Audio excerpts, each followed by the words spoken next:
Bonjour. On m'a dit récemment, quelqu'un m'a dit récemment, le bonheur c'est vraiment de faire ce que tu veux quand tu veux, d'être totalement libre de faire ce que tu veux quand tu veux. Alors j'avoue que quand j'entends des phrases comme ça, j'ai tendance à me gratter un petit peu la tête, à faire une petite pause. Et je ne peux pas m'empêcher de parler un peu de physiologie à la personne, pour lui montrer à quel point sa proposition est complètement, totalement erronée. Et il y a un terme que j'aime beaucoup. Il y a un terme que j'aime beaucoup, c'est le terme de grâce. Alors souvent je parle du terme de grâce aux gens, et ils me disent « Ah mais la grâce, c'est le bonheur, c'est la joie, c'est le fait, effectivement, de faire exactement ce que l'on veut, d'avoir du plaisir et faire ce que l'on veut. » Et il est certain qu'on est dans un modèle de société, un modèle de développement, dans lequel on survalorise le petit bonheur individuel lié à l'assouvissement de nos pulsions.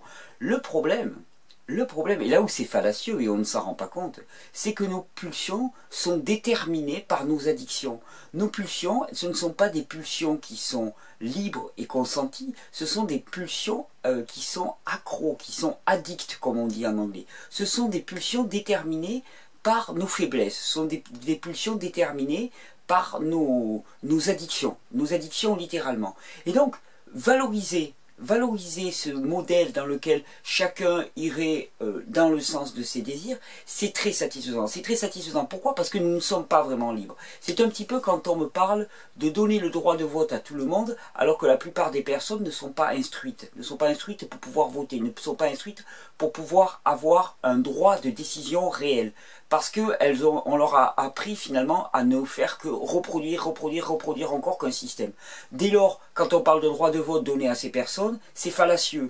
C'est se moquer du monde. Parce qu'en fait, tout ce qu'on fait, c'est qu'on construit les conditions de réplication de son propre système. Eh bien, c'est exactement la même chose. C'est-à-dire que nous sommes un modèle dans lequel on valorise le besoin individuel. Parce que je le vaux bien, parce que je l'ai mérité, parce que j'ai le droit de suivre mes envies. Sauf que vos envies, qu'elles soient en termes d'aliments, qu'elles soient en termes de mode de vie, elles sont gouvernées par les modèles, par les addictions, par les habitudes qu'on vous a données. Et en termes alimentaires particulièrement, quand quelqu'un me dit « Non mais moi je veux pouvoir manger ce que je veux ».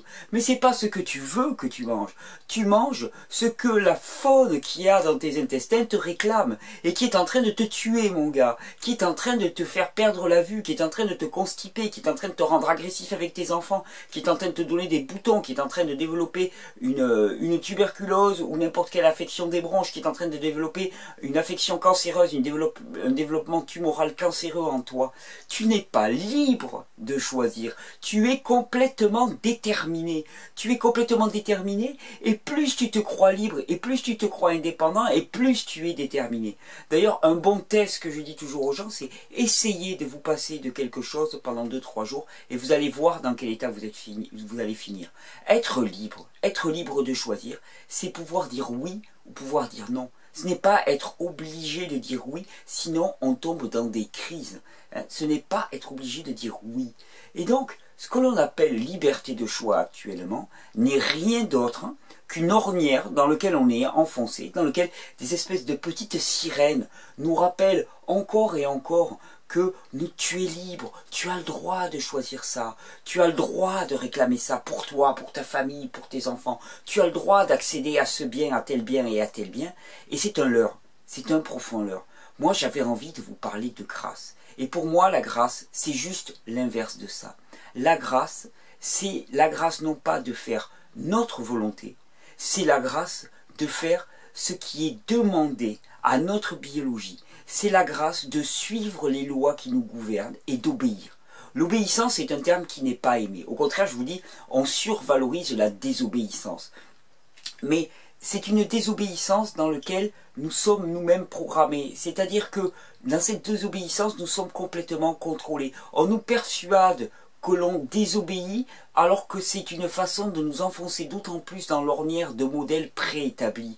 On nous persuade que en votant pour tel parti, en adoptant tel mode de vie dit alternatif, nous allons nous démarquer du lot. Alors que ce sont là encore des tentatives de récupération par le système qui sont peut-être qu'il y a finalement une tentative de réappropriation d'un début d'autonomie et qui à ce moment-là en fait tout de suite une énorme machine qui nous rattrape et qui nous broie. Et donc, dans cette illusion finalement d'obéir à sa propre loi, eh bien il y a tout le danger. Il y a tout le danger et il y a tout le mal de la société moderne, tout le mal de l'homme moderne, je crois. Il est dans cette illusion d'obéir à ses propres lois, qui fait qu'il a oublié sa physiologie, qu'il a oublié sa biologie, qu'il n'a jamais été aussi dégénéré qu'il est maintenant, qu'il n'a jamais été aussi esclave qu'il l'est maintenant, parce que quand on avait un maître esclavagiste, on savait encore contre qui il fallait se rebeller.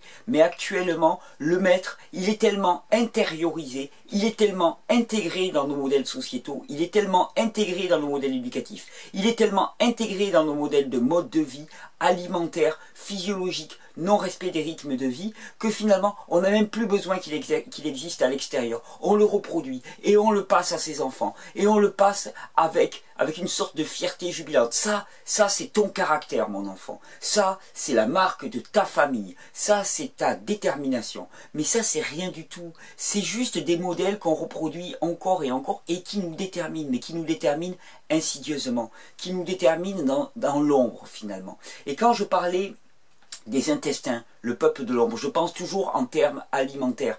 Quand je vois des gens qui se ruent sur les produits laitiers, sur les produits à base de gluten, eh bien je leur dis, mais tu n'es pas libre, essaye de les couper, ne serait-ce que 2-3 jours, tu n'es pas libre. Et la grâce, c'est de connaître et d'obéir aux lois qui nous gouvernent. En termes de physiologie, vous les connaissez de plus en plus, mais ces lois, elles sont bien plus larges que ça. Elles incluent le mode de vie, globalement, le repos, l'ensommeillement, le rythme de travail. Elles incluent aussi le mode de vie au sens plus large, le mode de gouvernance, le mode de détermination. Et j'entends très souvent des personnes finalement être dans des états de stress chronique, uniquement parce que leur capacité finalement à diriger elles-mêmes leur vie par rapport à leur intuition, par rapport à ce que Dieu leur dit au fond de leur cœur, non pas par rapport au mouvement de leur intellect, qui est guidé par la séduction.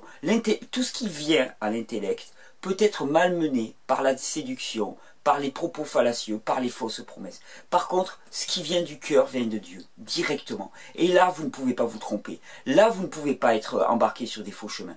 Et donc, la grâce pour moi, c'est de suivre ce qui vient là. En fait, la conversion et le changement profond qu'il doit y avoir, c'est arrêter de fonctionner à partir de ça et commencer à fonctionner à partir de ça et de nos entrailles, de ce que l'on ressent dans nos entrailles et dans notre cœur. En fait, nous sommes comme coupés, nous ne sommes plus que des immenses têtes, des grosses têtes avec des tout petits bras et des toutes petites pattes. Vous savez comment on appelle ça? On appelle ça un tyrannosaure. Vous savez, il avait une grosse tête et puis des tout petits bras débiles. Et bien c'est à peu près ça. On est en train de devenir des grosses têtes, mais pire que des tyrannosaures, on n'a plus de corps. On n'a plus de corps. Or le corps, c'est le temple de Dieu, c'est là où il s'exprime, c'est là où il nous parle. Et c'est là où on peut trouver la chance d'entendre et de suivre ses lois. Or, on est focalisé sur notre intellect. On est focalisé sur notre intellect, et là, avec notre intellect, on se fait balader de ci, de là, par tous les séducteurs, par tous les marchands du temple, qui nous persuadent qu'il nous manque ceci, qu'il nous manque cela, qui nous bernent avec la pensée de la carence. Il te manque toujours quelque chose pour être complet. Il te manque toujours quelque chose pour être heureux. Il te manque toujours quelque chose pour avoir la complétude. Mais il ne nous manque rien. Il ne nous manque rien. Tout est là, tout est en germe, sauf que il faut arrêter de couper le corps à ce niveau. Il faut passer cette porte et revitaliser toute cette zone-là. Il faut revitaliser nos bras, notre cœur, nos poumons, notre diaphragme, nos intestins, notre sexe, nos jambes, nos pieds, nos genoux. Il faut remettre de la vie, il faut remettre de la sensation là-dedans. Et une fois qu'on aura remis de la sensation là-dedans et qu'on commencera à ressentir, alors à ce moment-là, on va vraiment pouvoir s'ouvrir à qu'est-ce que c'est qu'obéir. Moi, j'ai de la joie. J'ai de la joie à obéir aux conditions qui me déterminent. En termes alimentaires, j'ai de la joie à m'alimenter de fruits et de légumes. Je ne suis pas en train de me dire, non mais, je fais ça, mais waouh, vivement que je mange une pizza, mais ça serait de la schizophrénie complète. Je sais ce que ça me fait sur le corps, je sais ce que ça me fait sur ma psyché, je sais dans quel état ça me met au niveau psychologique. Et de ce fait, eh bien, je suis les lois qui me déterminent. Je n'éprouve pas de frustration au fait de me retrouver en haut d'une falaise et de me dire, si je saute, je ne vais pas pouvoir voler. Je pourrais vivre toute ma vie en me disant, waouh, chaque fois que je suis en haut d'une falaise, mais c'est trop frustrant de ne pas pouvoir voler. C'est vraiment trop frustrant de ne pas pouvoir voler. Et ça me rend complètement dingue de ne pas pouvoir voler. Ça me rend complètement fou de ne pas pouvoir sauter de cette falaise. Et je ne pense qu'à ça. Je ne pense qu'à une chose, j'ai envie de sauter de cette falaise et de voler. Je peux faire ça. Sauf que je vais souffrir. Je vais souffrir infiniment. Eh bien, avec l'alimentation, avec le mode de vie, c'est exactement la même chose. Il y a des conditions qui nous déterminent. Il y a des besoins. Il y a des besoins qui font que notre biologie fonctionne de manière adéquate. Est-ce qu'on va continuer à se rebeller contre ce qui est notre naturalité? Est-ce qu'on va continuer à se rebeller contre bien ce qui est notre nature propre? Ou est-ce qu'on va enfin l'accepter? Est-ce qu'on va enfin l'accepter en remerciant? En remerciant parce que, finalement, je ne sais pas vous, mais moi je me dis souvent, heureusement que notre nature est frugivore. Parce que je trouve ça quand même beaucoup plus joyeux. Hier soir, j'étais planté dans un figuier, là c'était le soir, il y avait la lune qui commençait à monter, un tout petit croissant de lune, là, sur le Canigou, il y avait des lumières rosées magnifiques. J'étais perché dans un figuier, vous savez, quand on s'étend là pour attraper les branches et puis quel poids, il n'y a pas plus élastique qu'un figuier, on est toujours à la limite de retomber en bas, là c'est un véritable jeu pour attraper la figue la plus mûre qui est au bout là, et que je croquais quoi, il y avait ce goût de confiture, cette saveur, puis cette couleur, cette brillance, je me dis mais waouh, merci que mon aliment ce soit ça. Merci que pour attraper mon aliment, je n'ai pas à courir après une bête, à la saigner et à la tuer. Merci que ma condition ce ne soit pas ça. Parce que ce qui me détermine et qui fait de moi un être frugivore, eh bien c'est une grâce pour moi. Et d'ailleurs, c'est là qu'on reconnaît le fait que l'on est vraiment dans l'obéissance aux lois qui nous déterminent. C'est que, au-delà de l'excitation, au-delà de la jubilation, au-delà de toute cette forme d'énervement, que l'on prend pour du bonheur et qui n'est en fait que de l'excitation, il y a une paix, il y a un contentement, il y a une joie. Et c'est cette joie, cette bonne nouvelle que j'aime partager dans les vidéos. Alors c'est une vidéo qui part un peu dans tous les sens, ça faisait un petit moment qu'on n'avait pas fait ça, et ça me manquait. Ça me manquait parce que j'ai traversé ces derniers jours des moments parfois surprenants, des moments parfois chahutants, et très souvent, je me rends compte que la plupart de mes souffrances viennent du fait que je me rebelle contre ce qui est, contre la volonté de Dieu et contre ce qui s'impose à moi comme le chemin évident. Et je sais que chaque fois que je vois ce mouvement de blocage en moi, d'obstruction, et en fait, comme je vous le dis souvent, tout n'est qu'obstruction, tout n'est que empêchement au flux des liquides dans notre corps, au flux de la volonté de Dieu dans nos vies. Et chaque fois que je fais obstruction, que j'empêche, que je fais barrage, eh bien il y a souffrance. Et donc très souvent quand je le vois, eh bien je me ressaisis un petit peu et puis je me pose tranquillement au soleil et puis là je dis non, pas ma volonté, la tienne. Pas ma volonté, la tienne. La joie, c'est pas de faire ce que l'on veut. La jubilation, c'est pas de faire ce que l'on veut. C'est de faire ce qui nous est demandé de faire. C'est d'accomplir ce qui nous est demandé d'accomplir. C'est d'obéir à ce qui nous est demandé d'obéir et qui nous détermine. C'est pas de rêver toute sa vie d'avoir une paire d'ailes dans le dos. C'est juste d'accepter d'être en haut de la falaise et de regarder en bas. De regarder en bas et d'apprécier le vol des oiseaux. C'est juste d'être devant un figuier et de se réjouir que notre nourriture, ce soit ces fruits abondants, cette abondance totale qui est autour de nous. Cette abondance folle qui est autour de nous et qu'on ne veut pas voir, qu'on ne peut pas voir, parce qu'on est perdu dans notre modèle de la rareté et de la carence. Rendez-vous compte, le modèle de la rareté et de la carence, il n'est que là. Il n'est que là. Il s'arrête là. Partout ailleurs, ce n'est pas rareté, ce n'est pas carence. Il s'arrête là. Alors il est temps souvent de redescendre dans ce corps, de le réhabiter. Et ça commence par la nourriture. Ça commence par la nourriture. C'est un biais. C'est un biais. C'est pas un but, c'est un moyen. C'est juste un moyen. Mais c'est un moyen qui est drôlement efficace, qui est drôlement joyeux, qui est extrêmement satisfaisant. vraiment extrêmement satisfaisant. Il y a vraiment une satisfaction organique. Passer le temps de la désaccoutumance des produits addictifs, il y a vraiment une satisfaction organique à revenir aux conditions naturelles de fonctionnement du corps. Et je sais que nombre d'entre vous en témoignent. Au bout de quelques jours, quelques semaines, ils me disent, mais waouh, tout n'est pas encore réglé, mais je ne pourrais pas faire machine arrière. Je ne pourrais pas faire machine arrière, pourquoi? Parce que vous avez goûté comme moi. Vous avez goûté à ce qui est l'évidence de notre condition, à ce qui est l'évidence de ce qui doit nous nourrir, à ce qui est l'évidence de ce que nous sommes. De ce que nous sommes vraiment. Au travers de ces vidéos, c'est vraiment ce qu'on veut explorer. Encore, et encore, et encore. Et arrêter de se rebeller. Arrêtez de se rebeller, arrêtez de... Parce que finalement, chaque fois qu'on se rebelle, cette force, cette énergie qu'on exerce, elle est utilisée pour nous endoctriner encore un peu plus. Elle est utilisée pour nous enfoncer encore un peu plus dans l'ornière. Il n'y a qu'une loi, et c'est la loi qui nous détermine et qui ne vient pas des hommes. C'est la loi qui nous a été donnée depuis le début où nous avons été créés. Et cette loi, eh bien, il s'agit de la connaître et de la respecter. Rien de plus. Et au travers de ces vidéos, alors je sais très bien qu'il y a des personnes qui détestent que j'utilise le mot de Dieu, mais au travers de ces vidéos, qu'est-ce que l'on fait finalement depuis le début? On observe comment nous sommes faits et on apprend à le respecter. On respecte comment nous sommes faits, on apprend à le respecter, c'est tout. Eh bien, c'est exactement ça dont je parle. On a mis des concepts derrière les mots, on a mis des faits historiques derrière les mots, on a mis des faits qui sont odieux, qui sont abjects. Mais ça, c'est ce que les hommes en ont fait. C'est l'homme s'empare des choses, l'intellect humain s'empare des choses, les travestit, les galvaude et les transforme en système. Et à partir du moment où c'est un système, c'est mort.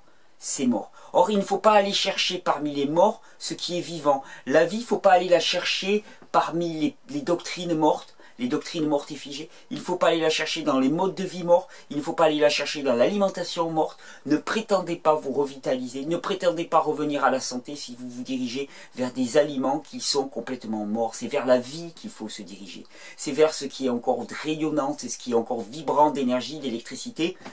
C'est vers les fruits. C'est vers les fruits. C'est juste vers les fruits qu'il faut se diriger. Et encore, au travers de toutes ces vidéos, je redirai sans cesse ma joie à suivre ce chemin. Et à vous inviter à le suivre et à le partager. Parce que finalement, il n'y en a pas d'autre. Quelque part, il n'y en a pas d'autre. Très souvent, les gens qui aboutissent sur ces vidéos, ils aboutissent parce qu'il n'y a pas d'autre choix.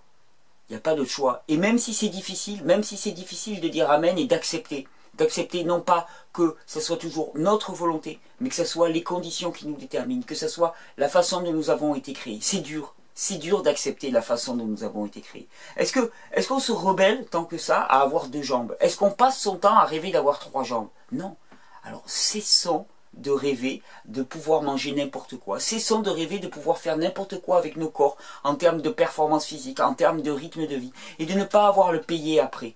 Il s'agit enfin d'arriver à l'âge de raison, d'arrêter de se comporter de façon totalement immature et d'arriver enfin à l'âge de raison. Et l'âge de raison, c'est un âge où on se tient debout sur ses pieds et où on accepte et on contemple ce qui est.